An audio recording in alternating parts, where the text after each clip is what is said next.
Okay, if there's not additional questions, then we will move on to item number 12. And who's presenting this? Where's this? I would start out, ma'am. Okay, very good. Thank you. At your direction. Yes, I would like to direct you to do that. Okay, Madam Chair, item number 11.1, it's an action item, it's process for board requested legislative funding. I believe Director Call is now driving, right? Is Todd? Kelsey. Oh, Kelsey's driving, okay. Okay, I thought Todd was coming in for this one. Oh, there he is, okay. So, Madam Chair, if we could just wait just a minute for Todd to bring that up, because I want to make sure we walk you through this.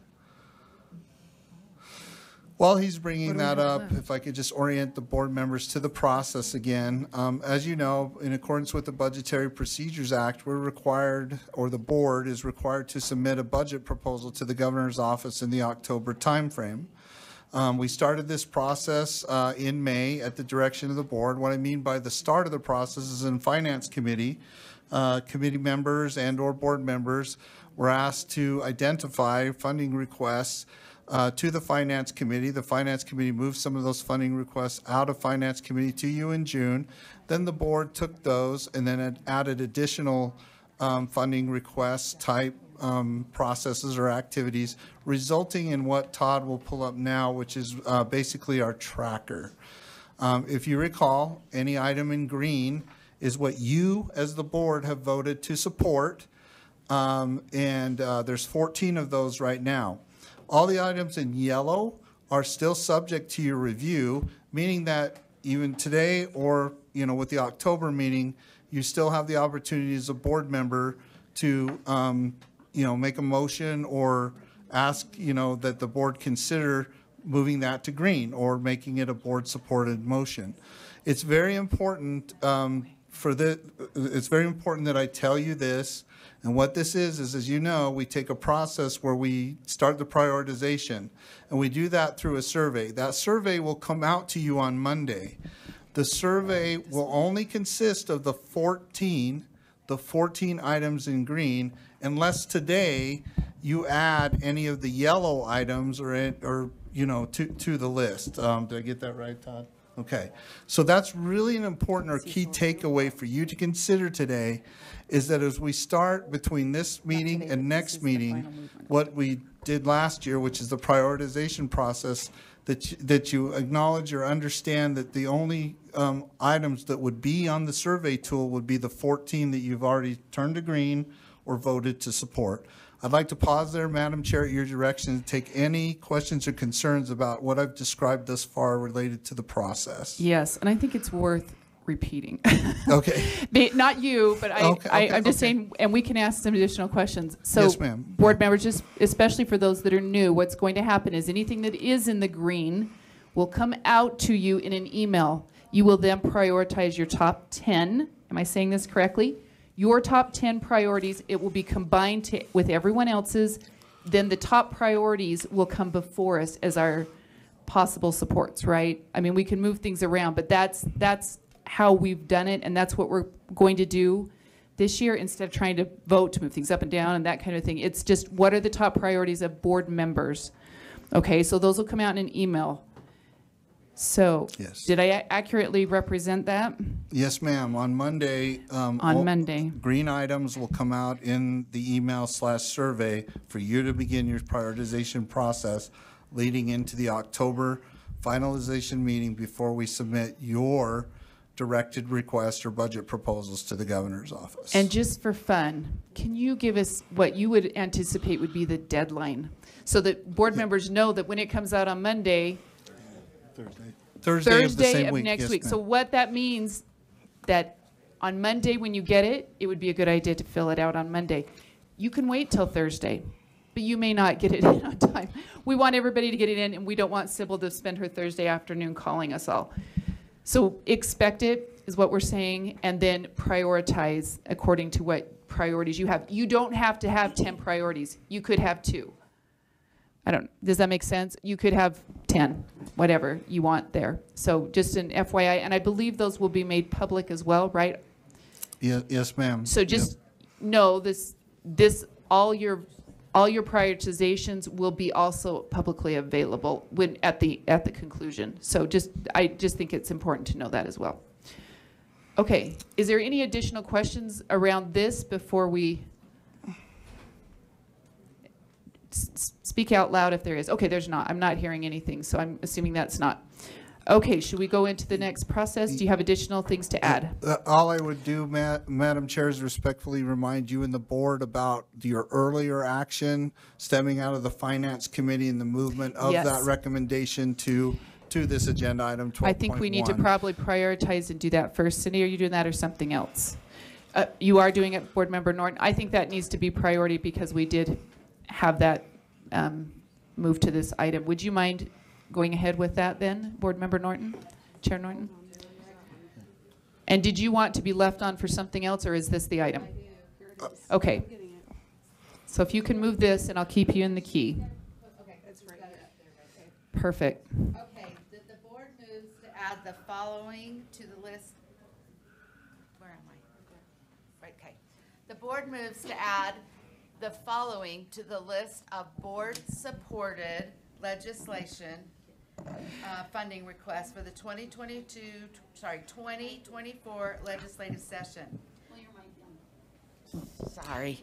A one-time $66 million voted and board program funding request to hold LEAs harmless from any loss of funds due to changes in policy related to the voted and board program. So I think we've got to move the motion that came out of committee first, because we didn't do that before we can actually say we supported that, and now, am I right? We didn't.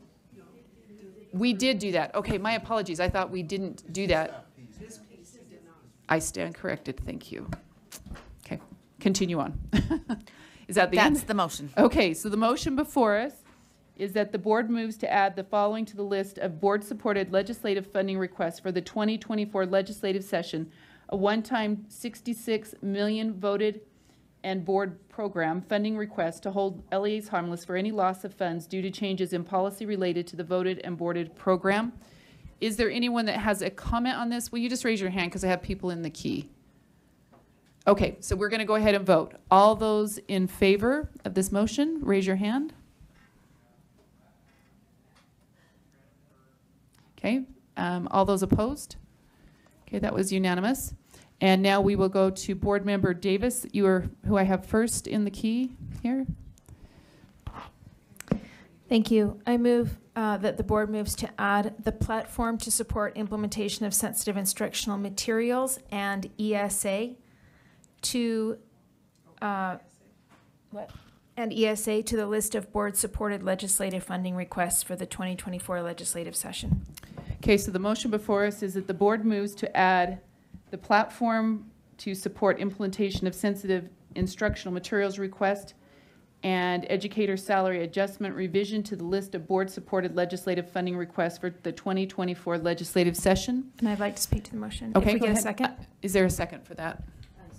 I second that. Okay, go ahead and speak to it.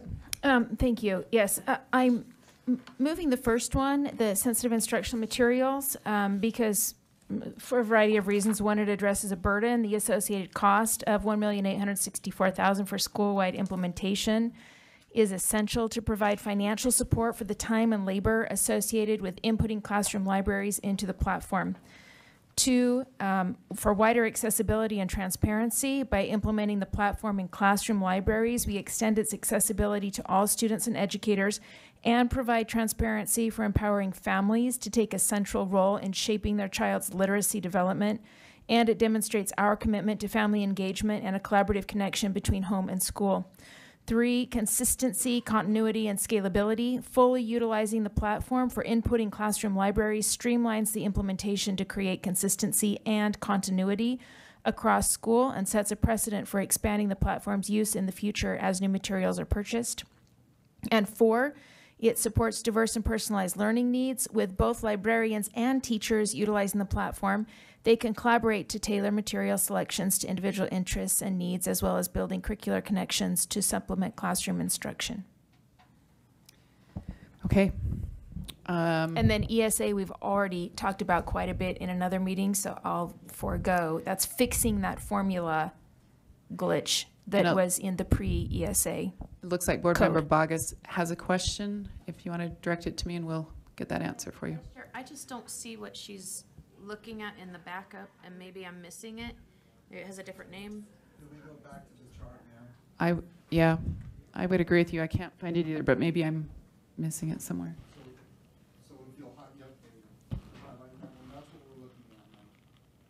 I thought we were doing sensitive materials. We did both in that motion, that one and the platform for sensitive material. Oh.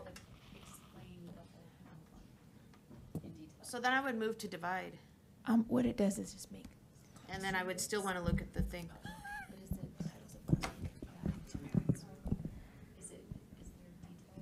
Okay, so you're moving to divide. Is there Yes. someone who seconds that?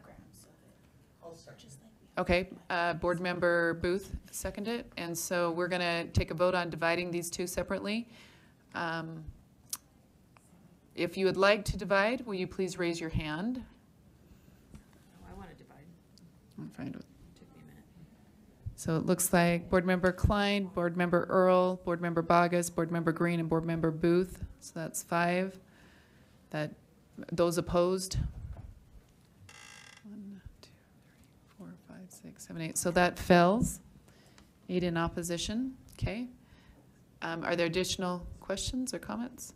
Okay, we're going to go ahead and take a vote on this. So the motion before us is, Vice Chair Earl, oh, yes. I still don't see a document for sensitive material support and implementation.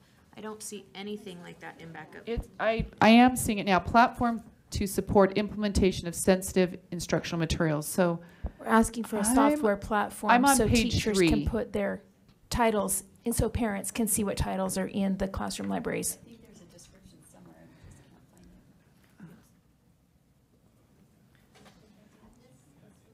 it's yellow, it's on, I mean, they're not numbered, but it's on page 3, second from the top.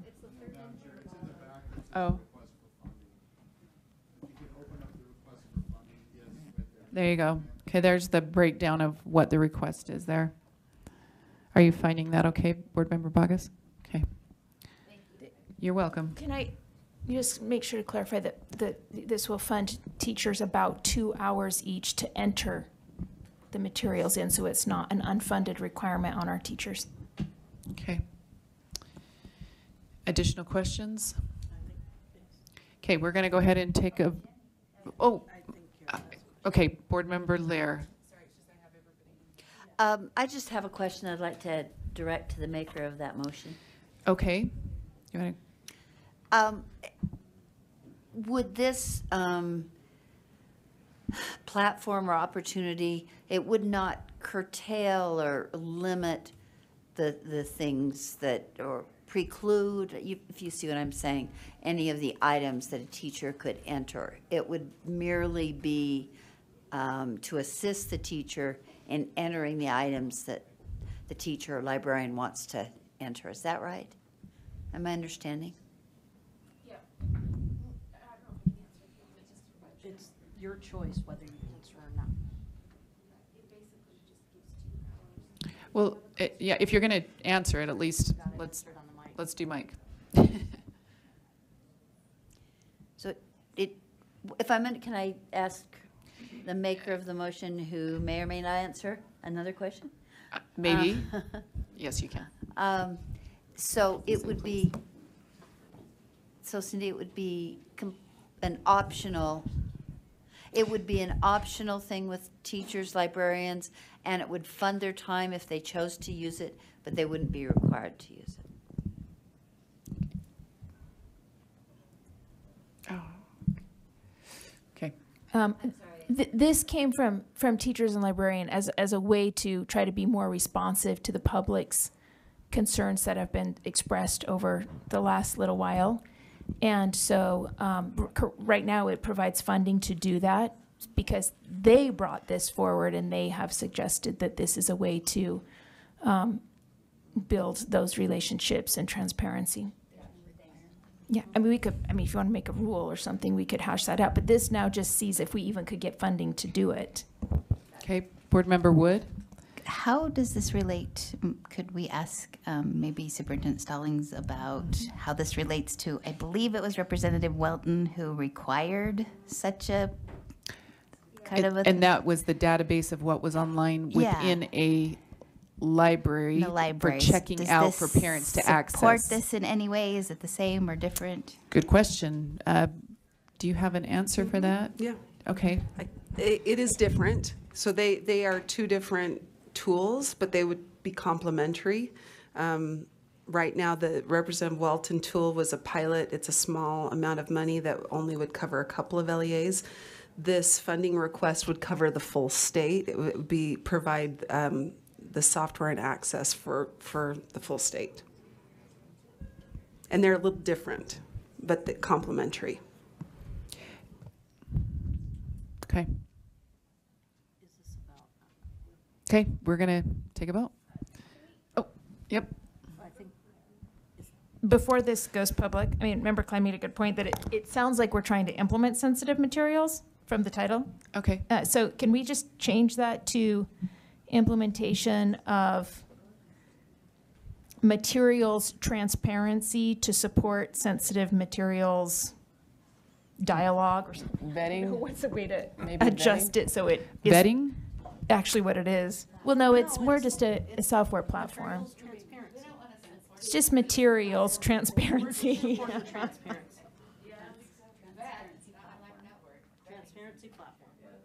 How about just transparency platform? Are we good with that? That's fine, but it's not, this is specific to classroom instructional books in classroom libraries, really is what this is specific to.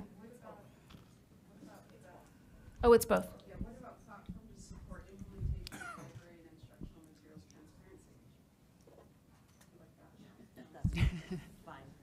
It's actually, okay, both. I think that's good. Are you? Is that better? No? Oh. Yeah. Board Member Bogus, I just am curious if you have a question or if you're in line. Okay. Okay, we are going to take a vote on this. I'm not seeing any. Okay, so the motion is that the board moves to add the platform to support implementation of library materials transparency request and educator salary adjustment revision to the list of board-supported legislative funding requests for the 2024 legislative session. Point of information, I'm sorry, we lost the classroom piece. Okay. Library and classroom. Yes. Yes. Well, I don't. One thing we were just discussing here is just to clarify, it would only cover classroom library materials, not instructional. So we could say implementation of library and classroom library materials, but library could include both what we think of as a general library as well as classroom library. Do you want us to just say both, library and classroom library? So, I think there's a little confusion. Can I clarify, if you don't mind? We'd love a clarification. Thank you. Jennifer Thronson, Director of Teaching and Learning. This platform would do both the library in the school as well as classroom libraries. The school libraries are already in a database, so they can just be transferred automatically into this platform, whereas the classroom libraries aren't in a database and would have to be hand scanned. And that's the difference. It is for both the school library as well as each individual classroom library in a school. So it's both and. Yes, so we're not paying anything for libraries because it's an automatic upload, but we're paying for classroom libraries to be done. And that might be the librarian going into classrooms doing it for teachers. Could be the actual classroom teacher doing it. Okay. Is there still a point of question? We ready to vote? Okay, here we go. I'll read it again. The board moves to add the platform to support implementation of library and classroom library materials transparency request and educator salary adjustment revision request to the list of board-supported legislative funding requests for the 2024 legislative session. All those in favor, raise your hand. Okay, it looks like that's unanimous. And the next person I have in line is Board Member Straight. Yes. Hold on, there you go. Thank you. So if you recall, we did have a vote on the general or curricular and co-curricular fees. That was not added as a priority. We did also, and I believe I made the motion of holding the WPU outside of our 10 list of 10. So if we could go to the JLC prioritized funding requests. If you look at bullet point 3, 1.5% WPU, which is 63 million if the legislature eliminates general and curricular fees. When we introduced this previously, JLC had not made this this connection to that, and many board members did not vote in favor of it because they just felt like we've done this year after year and it hasn't gone anywhere. I think this makes it different. And in regards to our WPU funding, I would move that we adopt the WPU funding increase as outlined by the JLC, which is at 13.5% or $567 million as listed here. Did you just read 500 million? 567 million would be the 13.5% number. So what are you moving? Curricular fees or everything? I'm The sorry. rate of pupil unit, You're moving everything. I'm moving Okay. everything to be represented in our WPU request. Okay.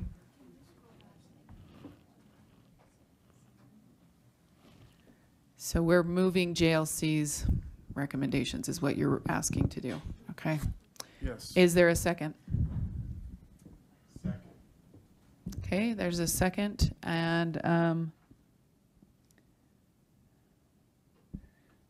so the motion before us is the board moves to add the 13.5% WPU increase as suggested by JLC to the list of board-suggested legislative funding requests for the 2024 legislative session. Is there any discussion to this? Yeah, Board Member Norton? Click your, there we are.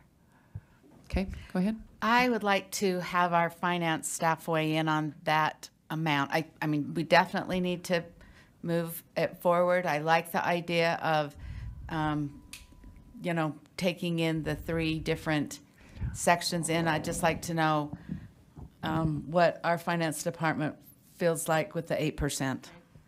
That's the base. Deputy Superintendent Scott Jones, can you? Thank you, Madam Chair. To answer Board Member Norton's question, from my perspective, I don't necessarily take a position on any percentage. What I do want to do is remind the board, though, that through legislation, whatever percentage increase is made affects other programs. For example, ESA, TSSP, right? Recall from the session that in the 6% that we received this year is a 6% increase to the ESA in FY25, right? Yes, okay, is FY25. In addition to that, other legislation with percentage increases would increase the local levy growth account. That was through Senate Bill 83. There's also that set aside, or that 2% set aside, that if the, constitutional amendment, or I'm sorry, the, what do we call that? Okay, constitutional amendment goes through, I was right. That there would be an additional 2% on that. So if you get an additional 2%, that would affect the ESA and the TSSP. And then there's always the conditionally required increase in at-risk students' weight. So what the key takeaway of this is just it's not only just about a percentage increase to the WPU. Whatever that ends at affects other programs as well, which means what? More ongoing money, right, for all these different programs. So from Scott's perspective, just, you know, as a staff advisor to you, the board, I don't take a position on a particular percentage of the WPU. If you support what the JLC put forward, that's great. If not, and you have your own percentage, all we want to make sure is that you have that you're making an informed decision about the impacts to dollars where it affects other programs. Any of my staff behind me, Sam, our school finance director, or Deborah Jacobson could come up and recommend, or Del Frost could recommend a particular percentage. But I think more importantly, what I just gave to you is the key takeaway, right? Is that whatever percentage you land on is going to not only increase, so right now we're tracking about 41 million is a 1% increase, right? So 5% would be 5 times 41 million. Then you compound this, or the amounts of money, of ongoing money, with these other programs that are legislatively required to occur with whatever percentage of increase there is to the WPU. Madam Chair, did I answer Board Member Norton's question, or does she feel like I bailed out and didn't really Well, I'm commit going to check anything? with her and see. Okay. Did that adequately address what you were asking? Yeah, I don't take a position on a percentage, ma'am. I'm going to comment. One of the hardest things about finances, about moving initiatives forward, is we actually don't have any kind of a budget to work within in reality. And to me, that's one of the most frustrating things. I feel like knowing about where we're going to land informs which programs to move forward and where to go. Anyways, I'm just voicing that in general. That's always been a frustration for me. And I know we can't do those projections until Right. fair enough, right? So we have to move something forward, but to me, I would want to know 100 million, 600 million, right? Some kind of a ballpark so I can say what is important and what's priority. But anyways, that's my own. Okay, does anybody else have comment on this before we move it forward? Board Member Lear, I see your hand up. Hold on, let's get to you. Here's my dilemma, and I don't. Well, don't dilemma yet. I'm Now waiting. dilemma. Here's my dilemma. And I'm not sure if the maker of the motion has a response to this, or maybe Scott. But I think we are in a catch-22 with this school fee stuff. On the one hand, the legislature is going to expect LEAs to absorb these fees that are responsible for essential programs for children, young people. On the other end, they're not providing, we've repeatedly tried for 2 or 3 years to get that money.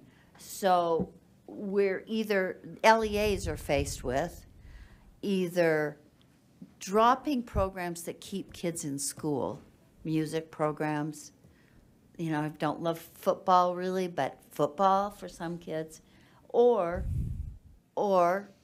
dropping those programs because they can't afford them, or cheating like they used to. And cheating's not a fair word, and I don't want to apply it to LEAs, but trying to pay for them in ways that are, and not maybe granting fee waivers. And so I at least like that this is upfront and saying, if you want these programs that are so important in your communities, you've got to fund them. And I hear you, Scott, saying, well, what will that mean for ESA? What is it going to mean for a number of other things? But I think I feel like we're being put in this untenable position. And so I'm just expressing that frustration in voting for this, and I probably will, because I think we have to maintain, we've got court cases that say extracurricular activities are essential to the full high school program for all students. So just leaving LEAs out to dry, hanging out to dry to try to fund them, or by hook and crook, which is what happened apparently for 20 years, is not appropriate either. Okay, I didn't really hear a question, but thank you There for wasn't a sharing. question. Okay, It was because just- originally it sounded like you were going to go one or the other, but Well, I'd come back. I'm sorry, Jenny, you're right. It's okay. Madam Chair, do you have a response to that, Brent? Or, I mean, do you consider that same concern as the maker of the motion? is there Chair anyone that would like to Brent? provide a response Or- to what was right, given? Yes, or especially the maker of the motion. especially the maker of the motion. Okay, Brent, straight, go ahead. I think we got you on now. I would love to address that. One thing I think we always need to keep in mind is the WPU raises all boats across the board, all programs. everything is increased. One of the things that the JLC wants to look at is how do we pay our aides, our instructional aides, especially those highly qualified instructional aides, because last year with the funding method, it went directly to teachers. It didn't raise all boats. The WPU raises everyone. Do I think we'll necessarily get exactly what we want here? Probably not. There's going to be a lot at play. But let me remind you that this is the last year in which we have a little more pull with the legislature because they want our support for the initiative to remove the tax on food, at least the state amount. Okay. That is beneficial to families. The effect of removing curricular and co-curricular fees would be akin to lowering taxes for families. Family-friendly tax policy is a must, especially in this age with declining birth rates. A robust birth rate is important to our economic future. Public education is important to that. And I think this is a reasonable request, and I would be happy if we received all of it. In regards to what do we lose in exchange, maybe if we got all of that with the WPU, look what that would do for our funding across the board. A lot of these other things would come in. Okay, I'm done. Okay. Was there other comments on this one? Okay, Board Member Booth. Thank you, Vice Chair. Yeah. The WPU increase, is already green on our trusty little sheet here. And it says on there that we're seeking board direction to finalize request amount. The amount is listed pending. And I really think there is strength in numbers.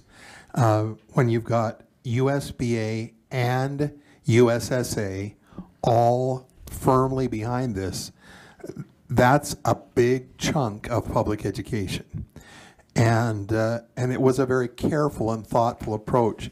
I would feel very happy to jump on the bandwagon as the state leaders of learning, to be with all of our counterparts at the local levels in just joining GLC on that recommended amount. And whatever else we lose, we gain. At least our legislators recognize that we are united in public education, and this is a priority. May I ask a question? Deputy Superintendent Scott Jones, are we anticipating the same type of finances as last year? It's my understanding it's significantly different than last year. What are you hearing? I'm just curious. When we're asking for 13%, that's my question there. So, oh, you're not, but we're going to make it so it happens. There you go. Thanks, Madam Chair, for the question. At this point, we don't have actual revenue. You typically get revenue estimates / positions on what revenue is available till November, December timeframe. We are seeing lower income tax receipts. I think it's safe for me to say that. The tax commission reports do indicate, I think Ben Leschman had provided you, the board, that at that point it was about 120 million less, I think is about what he said. So all indications are that we can expect lower revenue receipts, which, then translates into potentially less available money for public education since we're funded out of the income tax fund. And so the answer to your question, ma'am, is yes, less than the prior years. There is quite a bit of one-time money out there. I think it's safe for me to say too. So that has effects obviously on requests that are more along the lines of ongoing sustained funding.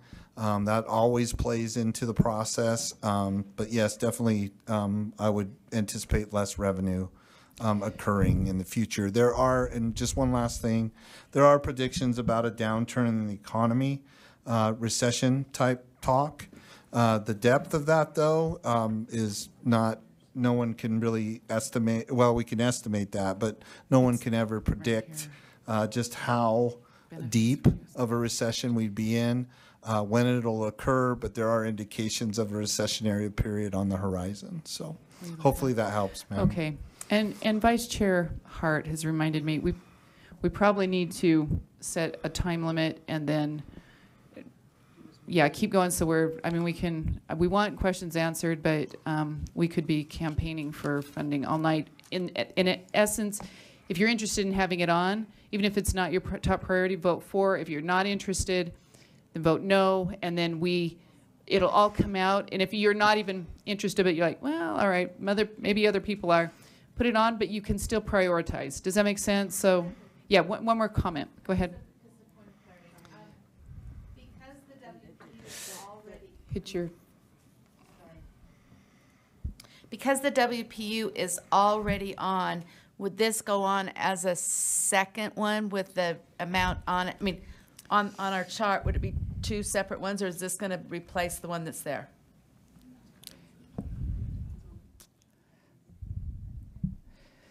Sorry, okay. So, Madam Chair, it really depends on the motion.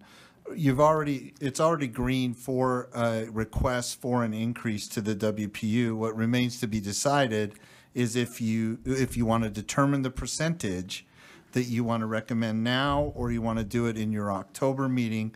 But irregardless, it will be on the survey for you to prioritize. It's not necessarily a requirement that you have the percentage decided here, because you do have it on here. But if you want to do that, it really depends again on the motion. But I don't see it as two separate things. I see it that you have the WPU increase already on your green, or will be in the survey. It's just a matter of, do you want to put a percentage amount in there? So hopefully that answers Board Member Norton's question, ma'am. Do you feel like that answered your question? Because yeah. it didn't mind. If you don't mind, Well, are we saying that this motion takes the place of that motion? Oh, I see. may I just clarify, the way the motion is written, and Todd, if you could share that, I actually drafted it to state that the board moves to set the WPU increase at 13.5% as recommended by JLC on the list, which means it's just amending the current one that's there to add a percentage. So if you want to have two separate, one that just is WPU general and then one that's 13.5%, I could do that. But currently, the way the motion is drafted, it's not putting it on the list. It's amending the one that is on the list already. Okay, that seeks the clarity, I think. Right. And if I may, I would recommend that it just be the one that you decide, and then, you as a board take a position on what percentage you want. Okay. Yeah. Okay, I think we're going to go till 6:30 on this. That's kind of, We have general consent calendar and an executive session. We do not have dinner plans. And we have about 12 policy requests as well. And 12 policy requests. Okay. I think We have 10 minutes. So if you want it, vote it on. If you don't, okay. We ready, Cindy? We can keep going. I have a quick question. Okay. Why, whoever was there, did JLC include the third piece in the 13.5? Because part of the deal to share the general or the income tax fund, formerly known as the education fund, was that if you share it with children and people with disabilities, then there was an automatic increase for inflation and growth. So we don't have to request that. Did I read that wrong? It flashed up so fast. But why is it in? Why is the inflationary factor in the request? We don't need to request it. And so the 13.5 looks jarring. Is the 13.5 in addition to the inflation or including it? Because I'd rather minus the 4% and say we're asking for 9.5 in addition to the inflationary factor in line with JLC. Yeah. Let's see where we're at here. And I'm Are going to you make that a making an motion, amendment? but I'd like to hear from the motion maker who was in the Okay. meeting first. All right, board assume you were in the member meeting? Straight, I don't have your thing on. Hold on. Takes a minute to get down to where we're at. Okay, go ahead.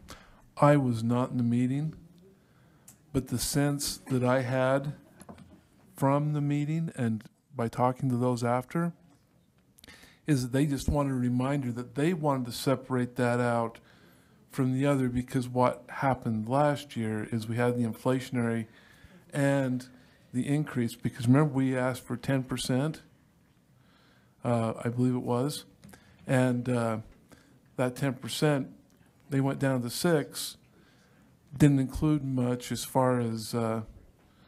So they okay. wanted to remind of I, that. I move that we change the number to 9.5% in addition to the 4% inflationary factor.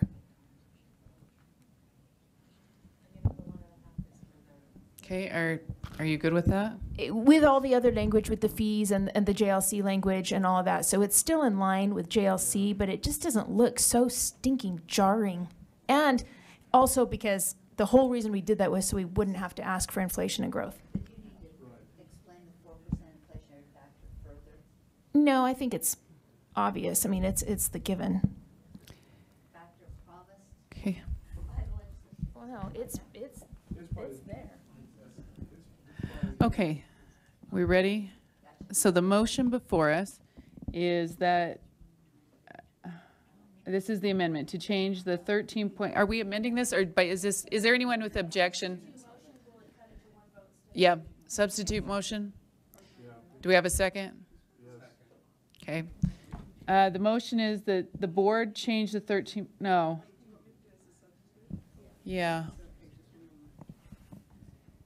So we wouldn't have to change the 13.5. We would just make the motion, the other motion. Oh, from what they're recommending, because it's the JLC recommend. Okay.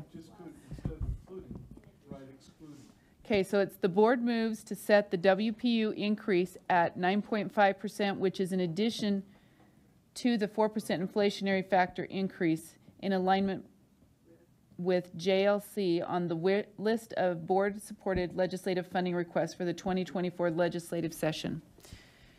And all those in favor, raise your hand. All those opposed, raise your hand. Okay. So here we go. Those opposed, Board Member Earl, Board Member Hart, Board Member Klein, Board Member Green, Board Member Norton, and Board Member Bogus. Those four? All those four, raise your hand.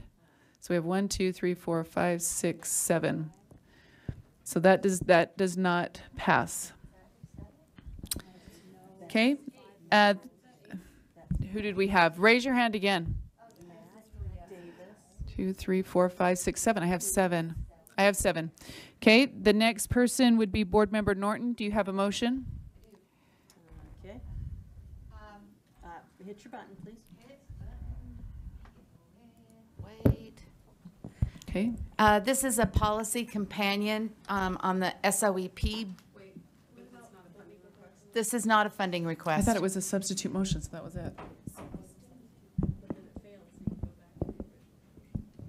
Oh, is that right?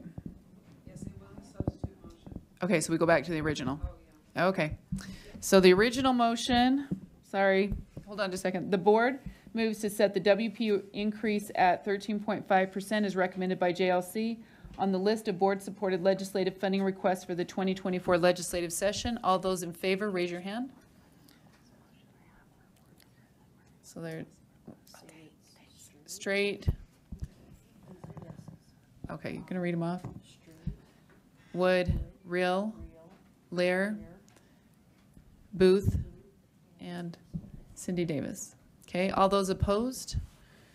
This would be the rest, so it, okay. All right, that Motion fails. Okay, Board Member Norton, you're up. And mine is a policy request, and apparently we still have more funding requests, so I will step aside and wait to be Okay, on the next policy. on the list is Board Member Bogus.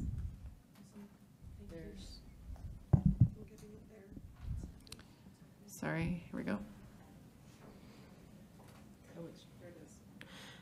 Okay, so I would move that the board direct staff to develop a legislative funding request for the 24 legislative session to request funding to provide LEAs with funding for functional behavior assessments and the implementation of associated behavior intervention plans. And with a second, I'd like to speak to the motion. Second.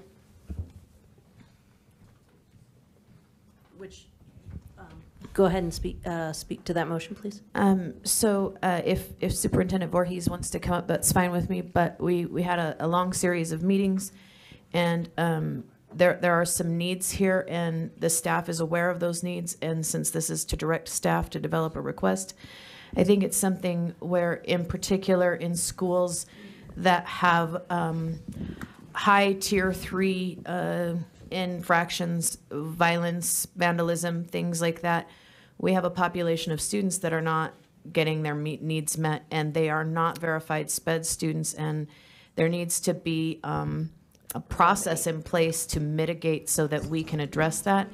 And ultimately, and correct me if I'm wrong, Superintendent Voorhees, ultimately create an environment that's better for teachers, better for students, and better for everybody as a whole. So that would be my speaking to the motion. Thank you. Thank you. Do you have questions on this one? Can I stay in the queue? Oh, okay. You stay in the queue, or you have a question? Go for it. You can ask the person. You can. Is Wood in the queue then? Yes. Someone has to go off. And Wood. There we go. Question on this. We were told that we would be having the funding list sent to us on Monday. Is there time for this to have a development of a legislative funding request? I think Deputy Jones has, if you'll hit your button, Deputy. Okay, so just as a reminder, if the motion is for staff, you're directing staff to create a request for funding, right? Just as you did for the voted in board earlier, we will be bringing those, we used to call them business cases, or request for funding documents to you in your October meeting. So the short answer to the question is no, it would not be on the survey because it's pending the development of the request for funding form. Now that does not mean though that during the October meeting, you as a board cannot take the survey results, look and do, one more iteration of moving things, quote unquote, into the green, right? And then looking at your results of the survey, and then, because if that's my understanding, is if you pass this, we would see two more requests for funding documents brought to you in October. So you'd still have time, but we just want to make sure that you're clear that it might mean that you would have to take the process of looking at the results of the survey for those that are in green today, and then, make whatever amendments you need to in your October meeting so that we can meet the submission time for the Governor's Office Budgetary Procedures Act. Thank you. Thank you, Deputy. So please take that into consideration as you make your vote. We're ready to vote. Oh, Member Norton, did you have, okay. All in favor of this motion to develop a legislative funding request, to request funding, to provide LEAs with funding for functional behavior assessments and the implementation of associated behavior plans, please raise your hand. Yes. In favor, raise your hand. We've got Davis, Booth, Green, Norton, Bogus, Lear, Reel, Wood, Straight, Hart. All those opposed?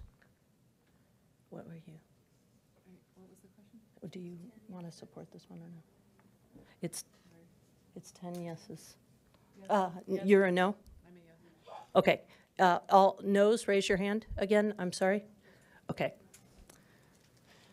No is for. Okay, so what's the vote? 10 yeses, 1 no. That passes. Do we have any others? Member Wood? So I move that the board add USIMAC ongoing funding of the benefits and the USDB paraeducators to the list of board-supported legislative funding requests. Okay, do we have a second?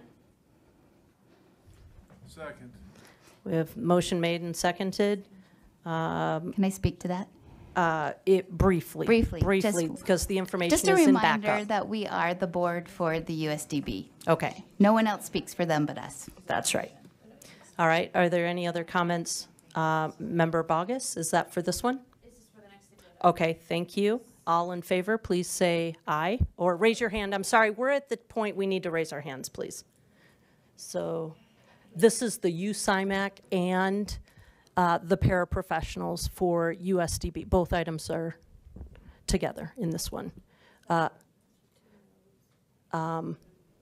We've got a no from Klein and a no from, Ms. Bogus, are you a yes or a no? You raise your hand, yes? Okay. Thank you. Okay, hold on. That was 10 yeses, 1 no, that passes. Deputy did you have a comment? No? Okay, so both those passed. I'm sorry, Member Lear, what? No, not yet. I actually think we might be. Is yours a policy? Okay. I think now we are to policy and, oh, he does have something?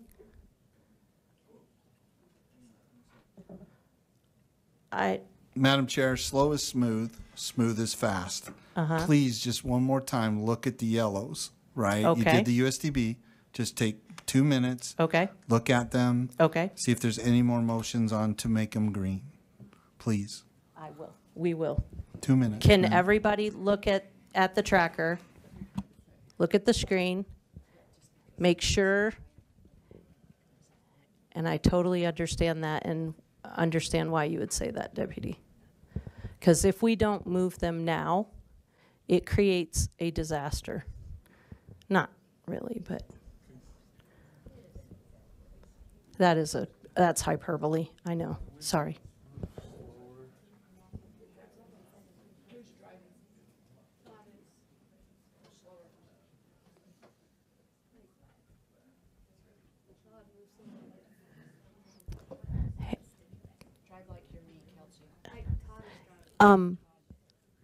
Is he a director?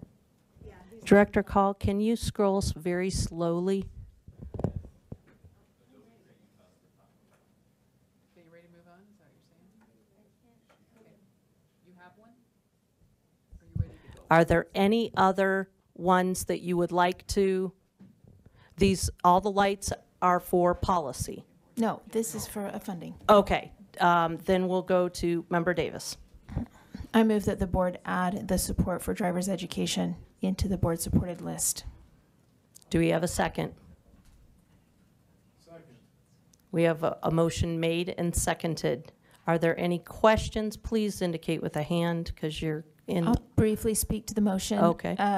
And a representative from an LEA spoke with me today, not one that is even in my geographic area, but said, we have to do this and we're not getting the money, the funding that we need. And so then we have to charge more and more to kids. And we're sitting here having this conversation about how to reduce fees. And yet driving is something so essential to life sustaining. You got to drive to get a job. Drive well. Unless we would get better transportation infrastructure, which may or may not happen. Thank you. Okay. All right. Are there any questions about that? Seeing no questions, we will. You do have a question. Okay. Go ahead, Member Lear. But my concern is, this is just nickel and diming the discussion we had previously about fees. It's as do some of the other fees. And this is just one of the super expensive ones. And I don't disagree. I just think we're nickeling and diming it as opposed to say, we need money if you want to continue with the activities we've expected. So, and I know you voted for it. Thanks. That's all I have to say. Member Straight? Member Straight, you got to have your mic on. I'd just like to say, I think for this round, in some ways, I'm like, why limit anything? Because we're going to get our list on Monday, we're going to vote, and that's where we're going to prioritize. I think we're jabbing over things that, we ought to just put them all on. That's my motion, you know, just anyway. Oh, brother.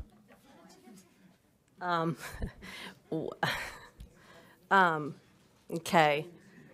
All right. Did you do well when your child put everything on the Santa list? How'd that work for you? You know, I had 7 kids. Okay, anyway, all right. We need to vote on this. All in favor of adding driver's ed to the list as in purple, raise your hand. So the yeses, will you please indicate these? Hymas, Davis, Booth, Green, Bogus, Lear, Reel, Straight.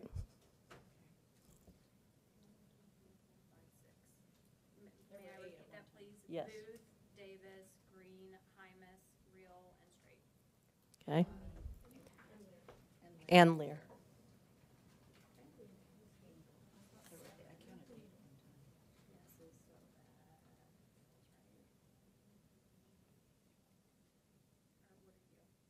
I'm a no. Yes. She was a yes.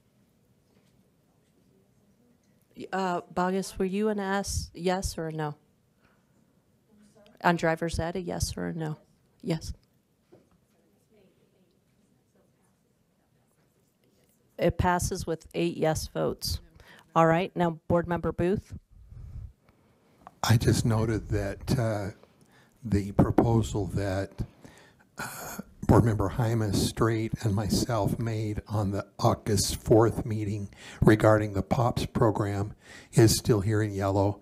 POPS is an ongoing program that has been very successful for years and years, and is determined that from a staffing standpoint, in order to continue the program that has been already in place, it's not an increase in the program, but just to keep it at the same level that it has been, it requires some additional funding. And so I would highly recommend that we support and give our professional organizations in the state, from the Utah Symphony to Ballet West to everybody else on board, that additional support so they can continue the good work they've been doing for so long. Okay, is there a second? Second. Okay, you already spoke to it. Do you mind if we move to a vote? Thank you. All in favor, raise your hand. Yes, so Hart, Hymas, Davis, Booth, Norton. Names are hard. Turn your plates, not that we don't. Lear, Reel. 3 no's. Okay, all right, I will. All right. Thank you. And if you, a no, please raise your hand. So the no's would be Bogus, Klein, and Green. Hard. It's hard. Okay, all right, so that one passes. Are there any others on this list? Oh, you do have a, okay, all right. Member Reel? Yes, I would make a motion that the board directs staff to develop legislative funding requests for the 2024 legislation to address the following topics: dual language immersion. Do we have a second? Well, I was just reading the motion on here, but yeah. Do we Sorry, have I a wasn't- second? It's $50,000, doesn't require a policy update, and I think that we've seen a lot of success in that, and we can continue looking into that through the study that they are lacking the funds for. Okay. We have a vote and a second. I think everybody is in the, raise your hand if you have anything for this item. No? Okay. We can go to a vote. All in favor, raise your hands. Okay, put them down. All opposed? All right, so Klein and Bogus. No, I'm going to count the smaller number. Your light has to. All right, Ready? I am ready. Grow Your Own is on there. Oh, there it is. Grow Your Own Educator Pipeline Program. You're on that Is list, there too. a second? Second from Hymas. Any questions about that? All right, let's go to a vote. All in favor, raise your hand. Okay, put your hands down. All opposed? Okay, we've got Bogus and Green and Klein. The rest were yeses. Yep, that passes. Are there any others? Last call. Member Davis. Did we have the funding for, that JLC had requested for transportation? It's on there. Okay, thank you. Then I move that we be able to prioritize our top 12 instead of our top 10 on Monday. Okay, we have a motion to prioritize top 12. Do we have a second? Second from board members? From Real? All in favor of doing the top 12 instead of the top 10, raise your hand. Put your hands down. Please, if you're opposed, raise your hand. Member Klein and Member Wood. Okay, that passes. No, we don't, because, no. Moving on, general consent. No, statutory changes. Slow as, okay, your turn. Okay. Tag. K-Tech, I'm back. Okay, Slow as smooth, smooth as fast. board, oh, you're, okay, yes, Angie. Hold on, It's hold not on. Angie, but Good Deputy evening. Stallings. Thank you. Good afternoon/evening. Just wanted to clarify, there are 7 on the list that, on the list titled General Session Request for Statutory Changes. So Todd, if you could display that document, it should be the first one. And there are 7 that were prepared by staff. The backup is there for each of these 7. So I can either go through them quickly, or if board members would prefer to review them, would you like me to just summarize them quickly, all 7, and then take questions? And then there are 5 motions that board members have given me separately from this. So I just wanted to, there's 12 total. Yeah, go through them. Okay, I will quickly go through them, and unless and until someone Yeah, asks me just to real stop. quick. Okay, the first one is quick. It's a refile of a bill that was from the 2022 general session that did not pass due to running out of time, but it would allow LEAs to offer the seminar related to student mental health, bullying, and safety on a Saturday. Or virtually. So it would just give more options. Currently, it can only be held Monday through Friday. The second one is also a refile of a bill that the board supported last session. It was 2023 HB 306, which again did not pass due to running out of time. But this one would codify the exemption or codify an exception for school community councils that are small, in small areas, to allow school land trust community councils in areas where the school district is the largest employer, where students are transient, to be able to have less parent members than staff members in those cases only. The third one is would amend the current codified reimbursement cap for driver's education from $100 to $150. Just as a reminder, there's a dedicated funding source for this, and it has plenty of money in there, but they haven't been able to draw down because there's a $100 cap, and that this would increase the $100 cap to $150. The fourth one would be amendments to or follow-up bill related to the 2023 HB 304. To include provisions related to the reintegration plan, to designate the superintendent's designee, and change reporting dates to allow for reporting, and it actually is to allow for reporting with lag data rather than current data. So unfortunately, those two need to be switched. If we have to wait for current data, we can't get the report out until very late in the year. But if we can use lag data, we can get it closer to the summertime. Fifth would be to amend Utah Code Section 53E3503 to change terminology from youth in custody to youth in care to better align with updated terminology to support students who are in care of the state. 6, amend 53F2506 to remove language that currently requires BTS arts funding to be supplantive, meaning it would amend or repeal the not able to supplant language. And then 7 would be to amend 53G 71206 to remove charter school authorizers from the approval process for a charter school's school land trust or charter trust land council land trust plan. And I could give you more information there, but it would remove that requirement, for example, SCSB to approve 120 charter plans. And that's it.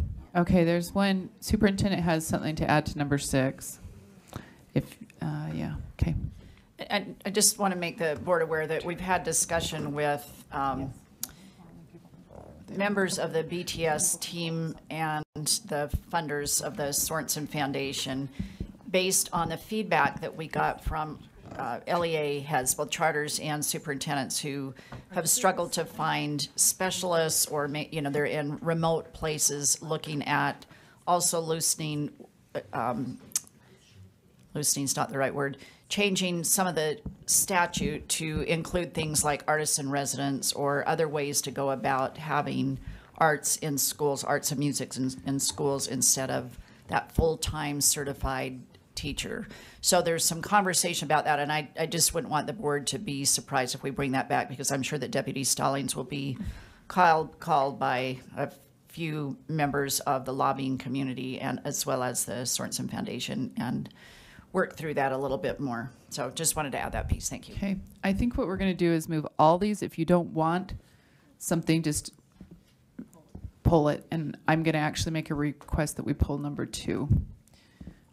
I guess that would need to be seconded then, huh? Yeah.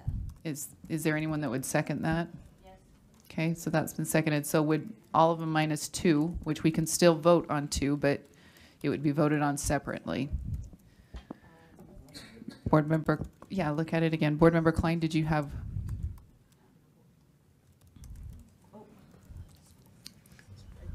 Too many. I would just make a motion to divide them all and vote on them individually. Is there a second for that? Okay, there's a second. The motion before us is divide all out and vote on separately. All those in favor? If you want them all divided, please raise your hand. Okay, there are 3 votes for that. Klein, Green, and Bogus are for that. All those opposed, raise your hand. Okay, so that motion fails. Does anybody else have any they want to pull before we?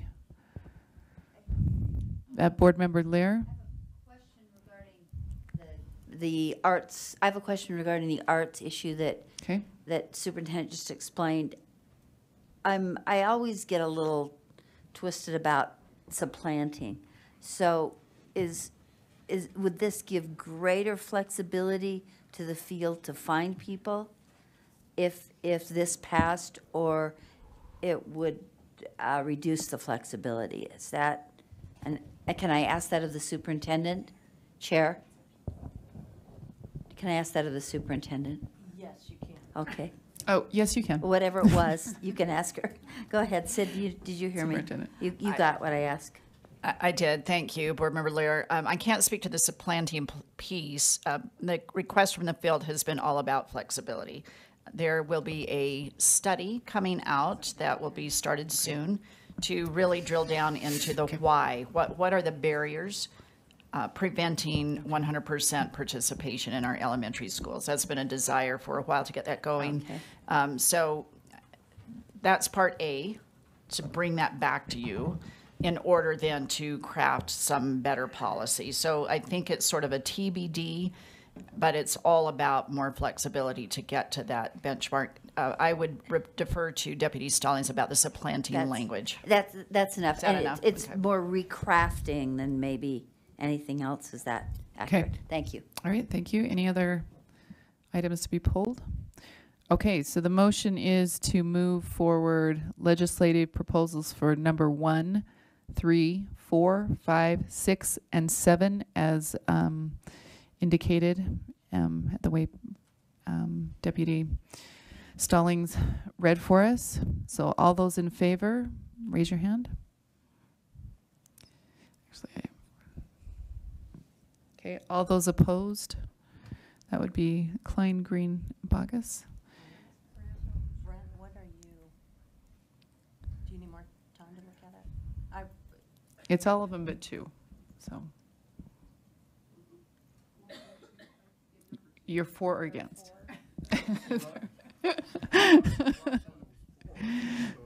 You're against. So you're against moving those forward? Okay, You're for moving those forward. Okay. Okay, he's for. I'm feeling the vibes here. Okay, so on number 2, that has to do with community councils and the structure of those within. Anyway, okay, hold on.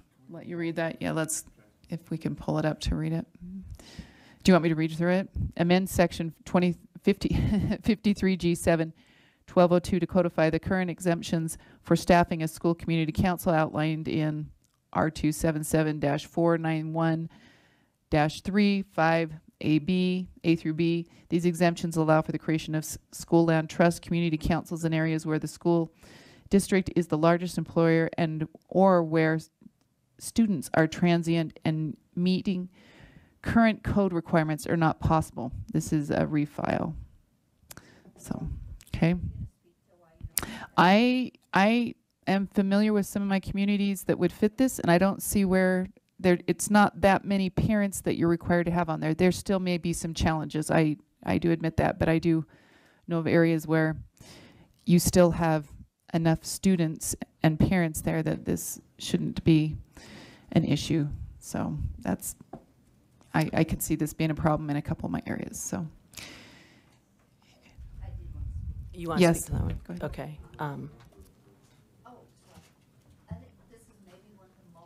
Important to me on the list because I think these schools need community councils. They need active community councils, and I've actually talked with specialists from this office and smaller schools who have felt frustrated to the point of not even wanting to engage with community councils and making it up. So I think the greater flexibility for these specialized schools in this way and in addition to other ways would be the best way we could go to help these students and the parents who want to be involved in something meaningful. So I absolutely think this is a great idea. Okay, Board Member Hart? Yeah, can would a member of staff be able to help me on this? From what I recall, if you are both a parent and an employee, you can't count as a parent. Wouldn't we achieve much the same effect by saying if you're both, you can count as a parent?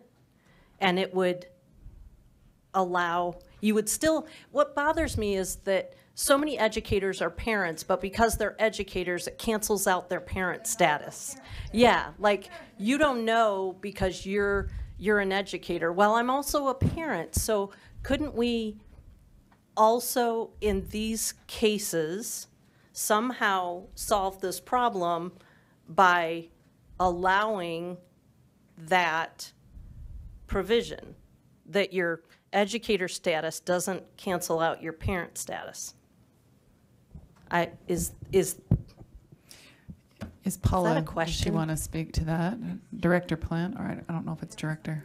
Before we go to Paula? Yes. Yeah. I just want to clarify whether you would want to change that for all schools or just for the schools, okay, that are in these smaller communities? Okay.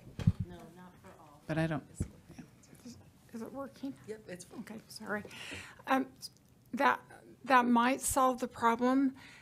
We only have about 13 schools in the state that fall into this category. There are actually some schools where the population of the parents is so small that we have the father and the mother and the father and the mother, and you still can't, you still can't seat a council. So it might solve the problem in some cases, but not all. Thank you. That's exactly what I was sort of at. And maybe the part I'm getting hung up on with is where the school is the largest employer, because there are areas where the school might be the largest employer in the community and it may not fit the criteria of what you're saying. So if you're adding that in, do you see what I'm saying? Because there are communities that are bedroom communities where the school is the largest employer. I think that's where I'm getting hung up on this. Right, it's either one or the other. So if it's the largest employer, then you automatically fall into that category of being able to.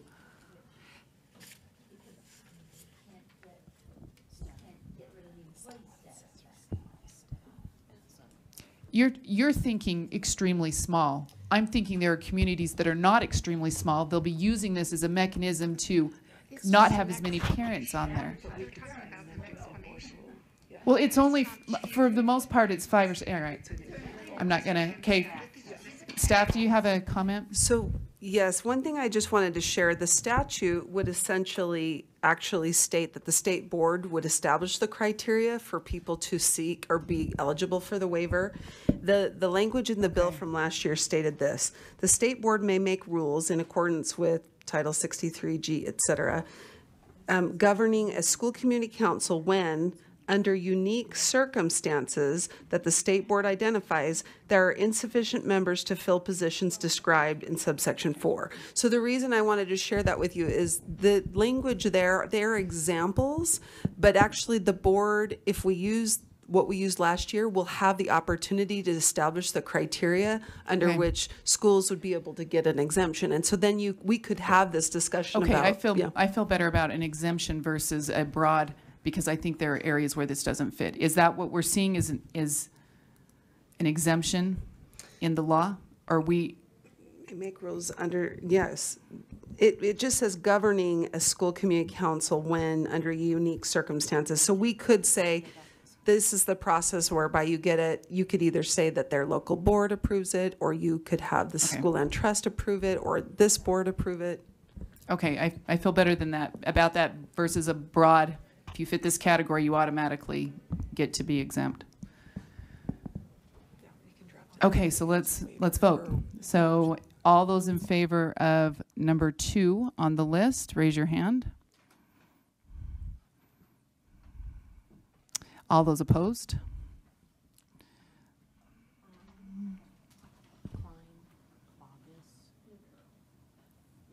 Okay. All right, we have who's in the, okay, board member Bog, oh, you have them listed? Okay. Norton, Bogus, Davis, Lear. Okay, Norton, Bogus. Okay, so board member Bogus, Norton, you're first. Go ahead. We're doing the SOEP.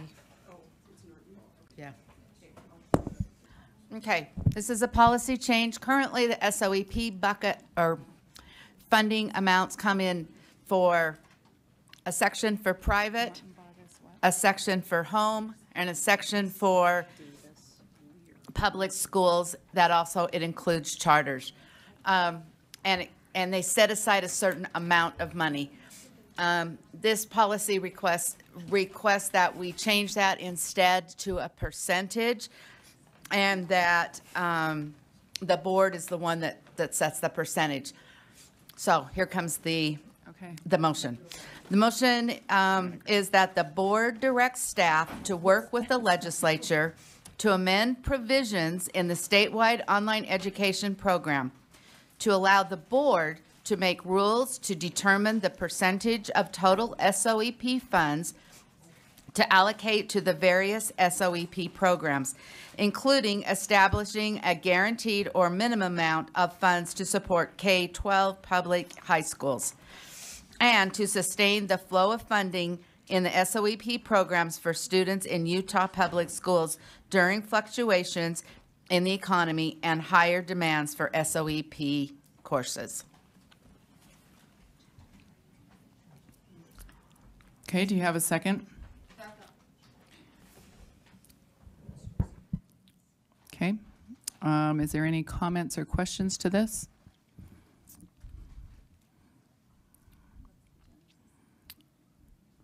So correct me if I'm wrong, I get the feel that this is shifting from the current practices to to more to public ed doing the funding and less to those, because I know that it's used through private schools and homeschool entities and other entities, and you're saying the shift would be us making decisions and that money would go there. It would be that instead of the legislature having to decide this, the board would decide that. And last year we actually had this happen and the legislature said, board, go ahead and take care of it. So I think that kind of shows that they, you know, have that trust in us that we are doing this right anyway.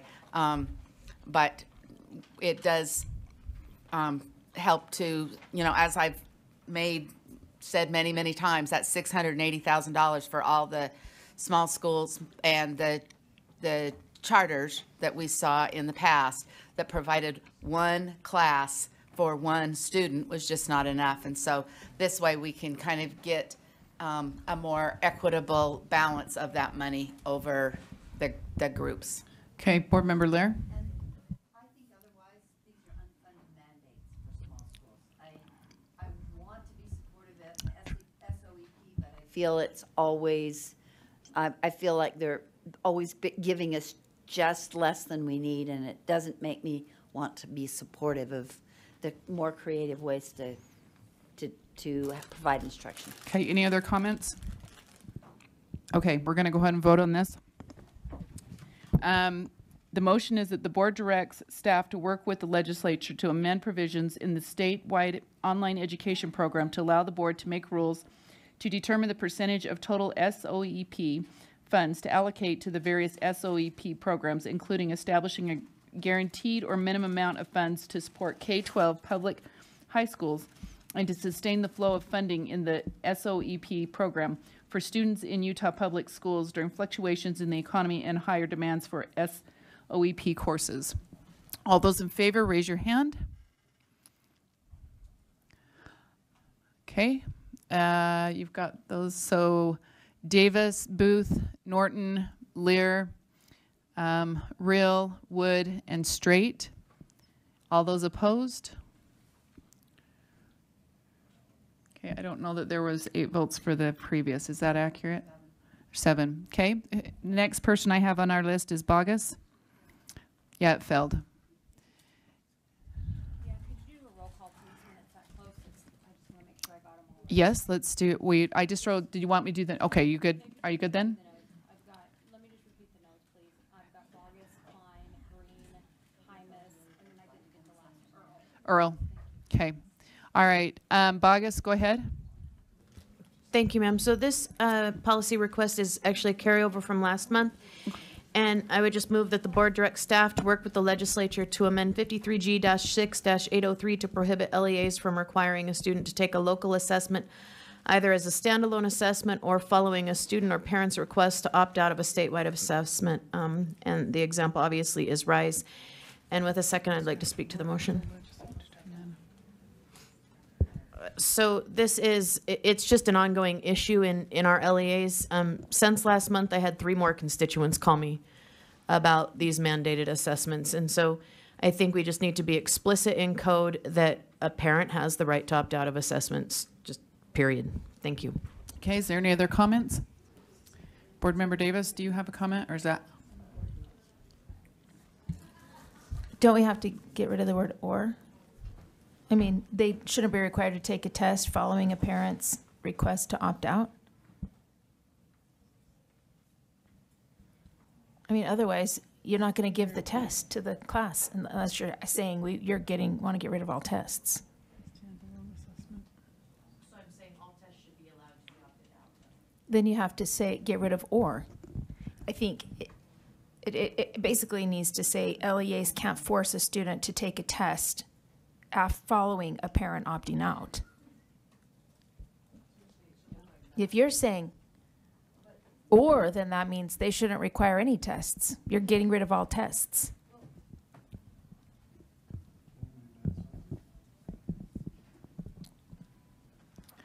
Do you? Oh, sorry. Well, then we're getting, fine, okay, I'll So- just, So it could be an and/or. The point still remains that it cannot be, if a parent can opt out of a standalone district test, district mandated assessments ultimately need to be opt-outable via code, and they cannot require a district assessment if a parent opts out of a statewide assessment.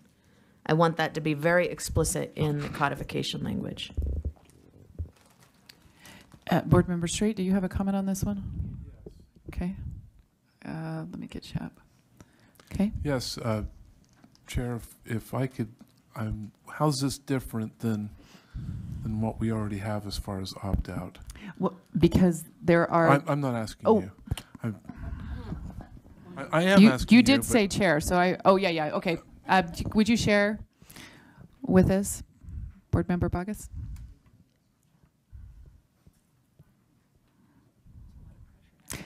I know. We're working on you here. There you go. Sure. So one is district mandated assessments don't currently have an opt-out in code.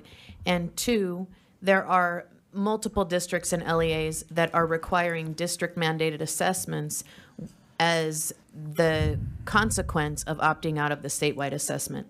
And we need to be explicit that the opt-out cannot produce a secondary assessment. So it's actually quite different from what we already have. Are you in the queue? What? Oh, okay. Direct staff to work with the legislature to amend, to prohibit the LEA from requiring a student to take a local assessment or following a student or parent to request to opt out of a statement.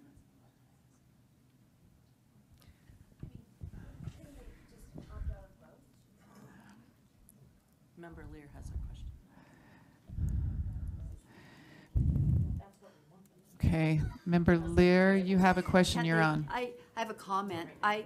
My problem with the way this is written is local assessment. I'm not, it feels like it's saying that a student could opt out of every assessment. A math test, an English test, a local assessment is too broad. I might be agreeable to making sure that any standardized assessment, whether it's from a district, LEA, or a state, is subject to opt-out. But the way this is written is just way too broad. So it needs to be refined for me to support it. Okay, so if can I just summarize so I make sure I understand? I think the intent, I don't know if that's what the language says, but the intent is the summative assessments that are being, some districts are offering a end of the year course or assessment in addition to the RISE assessment. And so someone may opt out of the RISE assessment, which is a state mandated, but they're still obligated to take a localized assessment at the completion. Yeah. But my point is, the way this is written is not something I can support. I don't care what the intent is. Right. It says something different. It says something I cannot support. Okay. So if you want to refine it to that, hey. Do you care to refine it at all, or are you? Hold on. A local standardized assessment or a local. So if you would like it to read local, summative, standardized, normed reference, I don't care. I think the example is clear. The MAPS assessment is the ongoing issue that has been mandated repeatedly. Okay. So do you want to leave it the way it is then, the wording? She can add this to it. Local, summative, standardized, or norm referenced. You can put all that wording in there. That's fine. Or LEA, yeah, an LEA.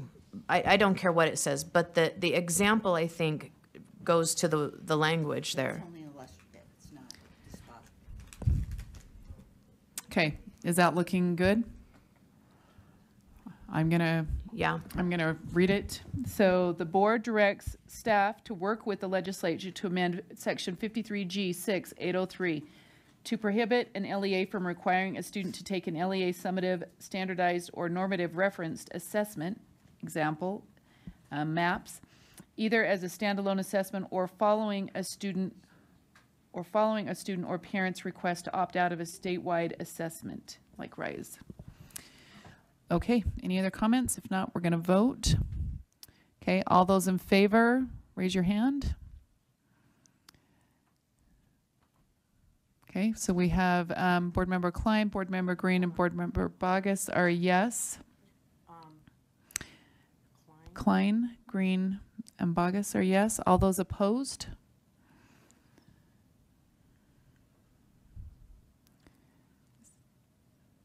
Writing them down.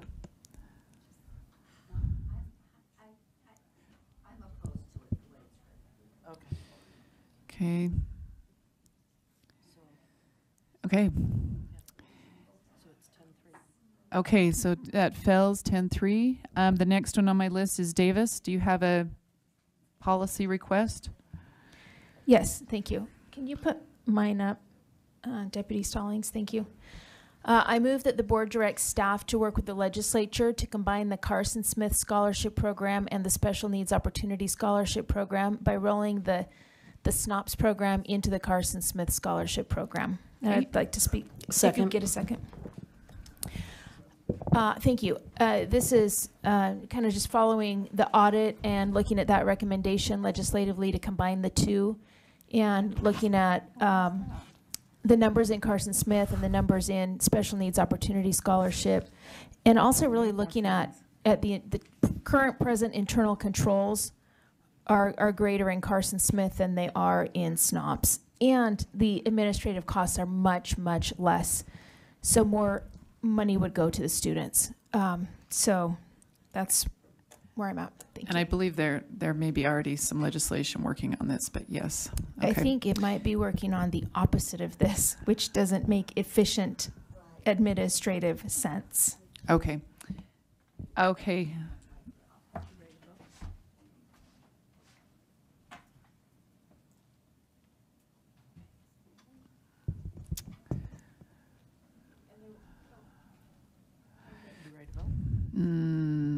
I'm pondering. Oh, I deleted you out. Will you just go ahead and put your name back in?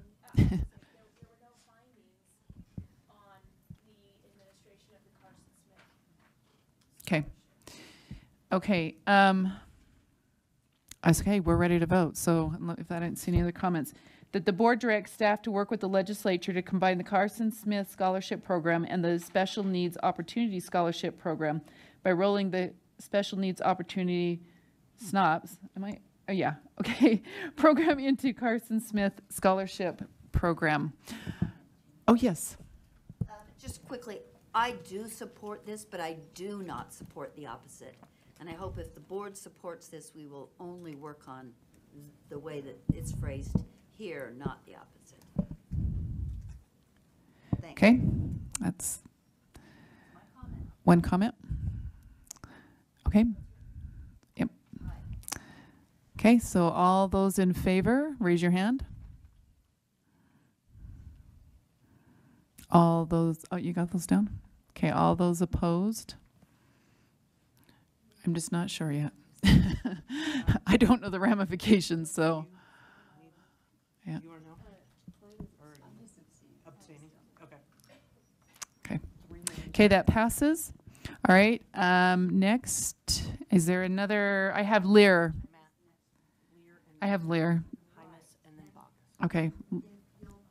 Can I ask just one procedural question? We still, next month, we can still bring policies forward. So if something fails this month, it could be reworked or whatever. And okay. Why don't we then move this item and go on to Well, let's finish the last three that we have.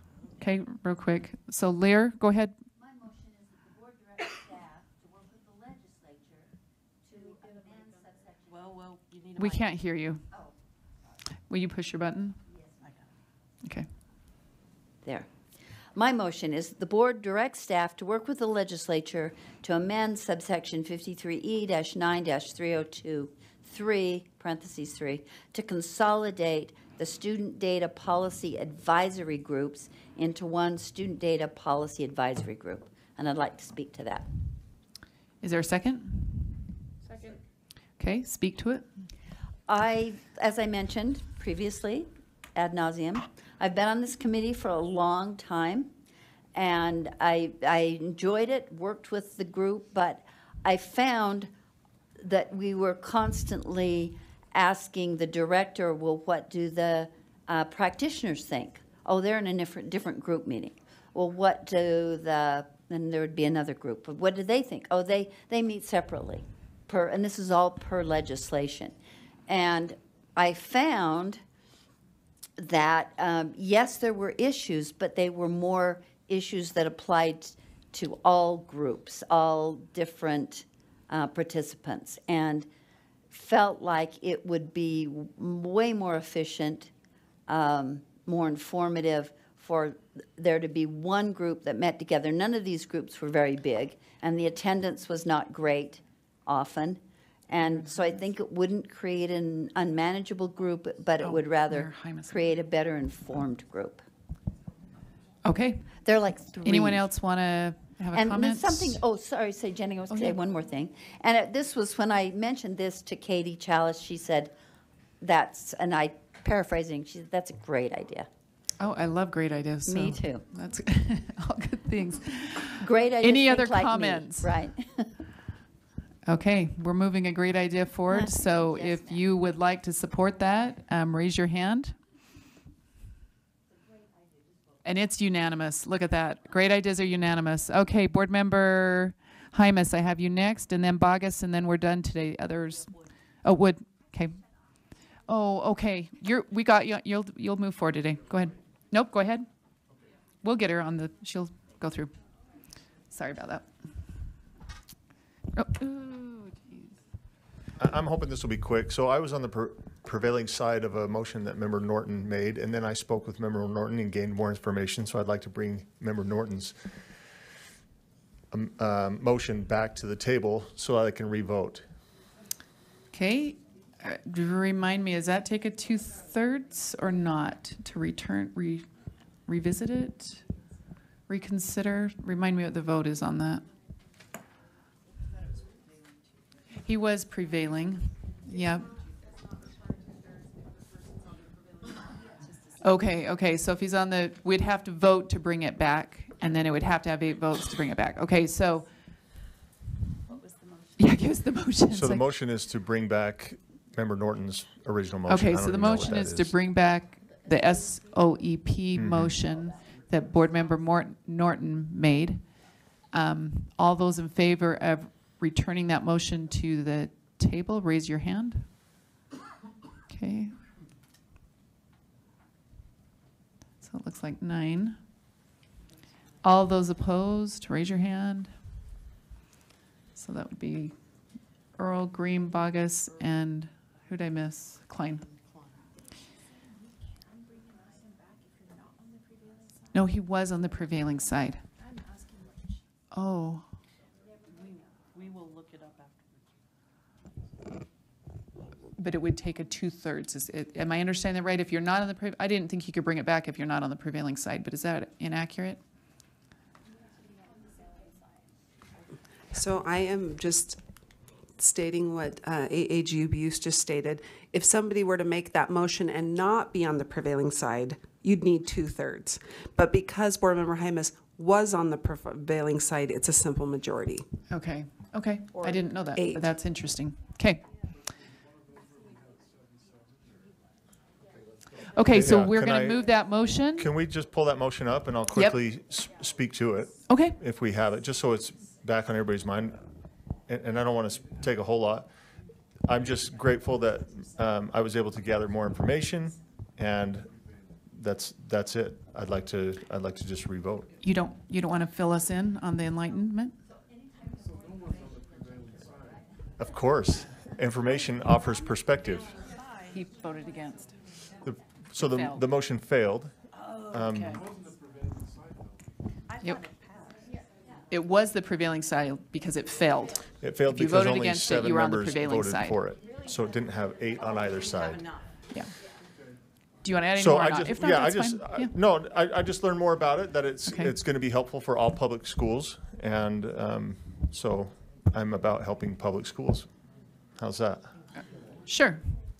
Okay, so the motion is that the board direct staff to work with the legislature to amend provisions in the statewide online education program to allow the board to make rules to determine the percentage of total SOEP funds to allocate to the various SOEP programs, including establishing a guaranteed or minimum amount of funds to support K-12 public high schools and to sustain the flow of funding in the SOEP program for students in Utah public schools during fluctuations in the economy and higher demands for SOEP courses, reconsidering action.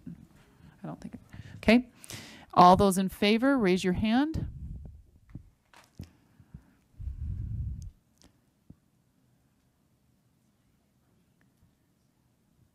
Okay, those opposed, raise your hand. So that's Earl, Bogus, Green, and Klein. Okay, and then I have Bogus. Do you have another motion? Hold on, I'll get you on here. Okay, and then Wood, you're next. No, you're good. Yes, okay.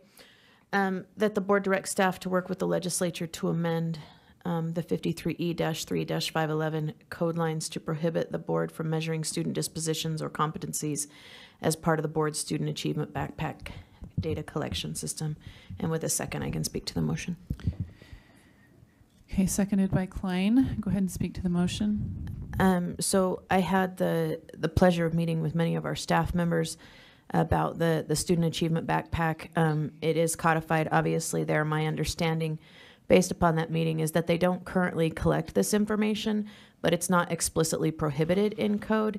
And I think that we need to be very clear in our codification language that we don't want it tracked, we don't want it gathered, we don't want that stuff as part of the student achievement data collection system. So I think just having that clarity and explicitness in code is super important. Thank you. Okay, hang on. 53E3. I'm not. Let me make sure I've got this right. Okay, I just want to make sure. No. I think you're right. Sorry, I looked under the wrong section. I went 3-3. Chair, I have a question for the maker of the motion. Yes, Board Member Hart. Or anyone else that can answer the question. But can you clarify what a competency is that grades? No. Okay, competencies are grades. No. Okay, then we need to put a definition in there if we're gonna. No, it's not achievements. You're referring to behavioral things. What's and that? Dispositions of the child. I know, that's what I'm saying. Competency, in our competency-based instruction, competencies are another word for grade. Or skills or something. So if this is, not always though, but we need to just specify what we're talking about beyond. Because what this is saying is basically you wouldn't have grades as part of a transcript. You want dispositions or behaviors, maybe? The competencies and grades are well. Hit it again, sorry. Fair. So to address Member Hart's concern, what if we stated competencies beyond academics?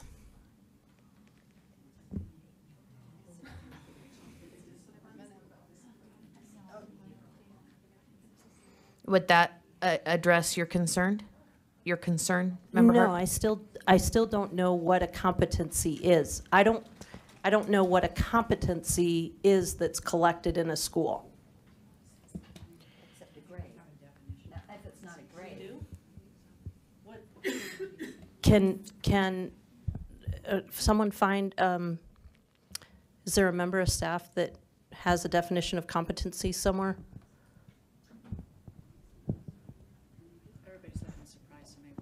maybe. Superintendent Dixon thinks we might have a definition somewhere, but it may not.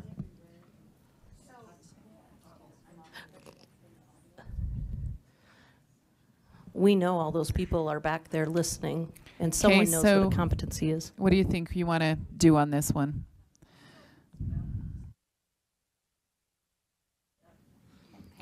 So would it assuage your concern if we put ideological competencies? Because remove a competency. principal and a superintendent is not going to know what goes on or what doesn't go on this data unless it is spelled out, like we would an ethnic group or any of the other things that we specify. Okay. I can't.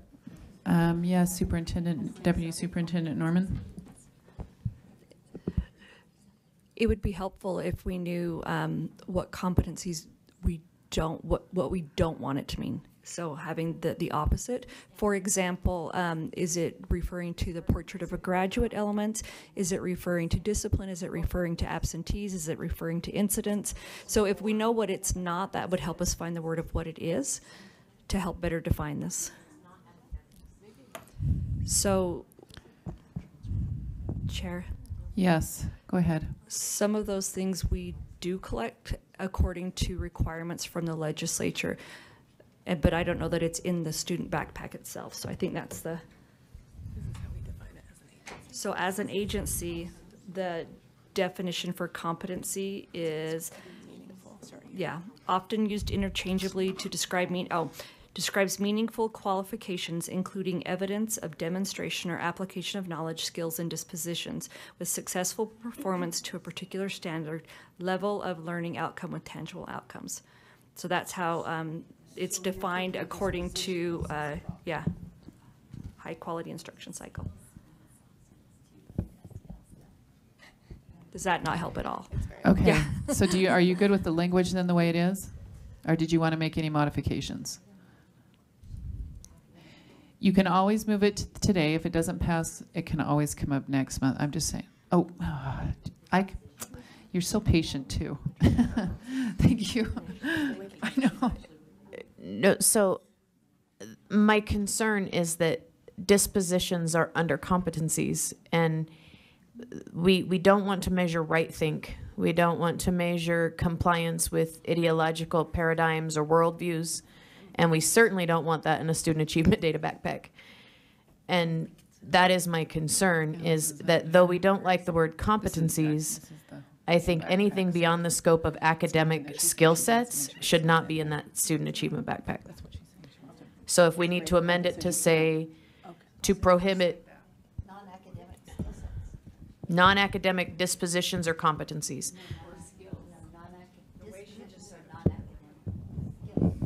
Non-academic. I don't know what, maybe somebody can amend it. I don't know. Okay, Board Member Klein. If you said non-academic knowledge, skills, and dispositions. There you go, right there. Prohibit non-academic knowledge, skills, and dispositions. Okay. Mm-hmm.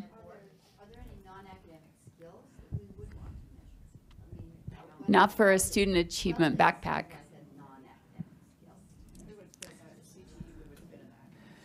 Okay, are you comfortable with the language now? Non-academic knowledge, skills, and dispositions. Okay. Okay, you ready?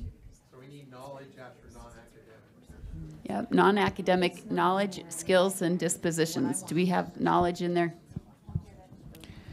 Okay, we just got 2 more to finish here, and then we can maybe take a 5-minute break. Member Wood has one. She is waiting. So let's read those. Are you comfortable the way it is?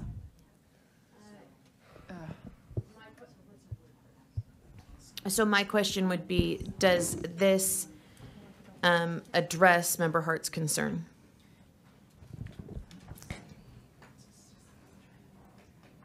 We've been in front of administrative rules about student data backpack. I have other issues with it. But this is fine. This is fine. It's fine for a definition. Okay, thank you. Okay, you ready? I'm going to read it out. Okay, so the board directs staff to work with legislature to amend section 53E 3511 to prohibit the board from measuring student non-academic knowledge, skills, and dispositions as part of the board's student achievement backpack data collection system. All those in favor, raise your hand. Okay, we're voting if you want to vote for this. Okay, so it's Bogus, Klein, Wood, and Earl. All those opposed? Okay. For the record, I am abstaining. I will not vote on anything related to the student data backpack. Okay, so Member Wood, that failed. Member Wood, go ahead and let's get you up. Okay, you want to make your motion? Yep. I move that the board direct staff to work with the legislature to amend provisions in section 53G-10-205 to be consistent with the provisions of section 53G-6-801 and 53G-6-803, including renumbering 53G-10-205 to be moved into Title 53G, Chapter 6, Part A, Parental Rights. It should come up. Angie has it. So can we get a second on that?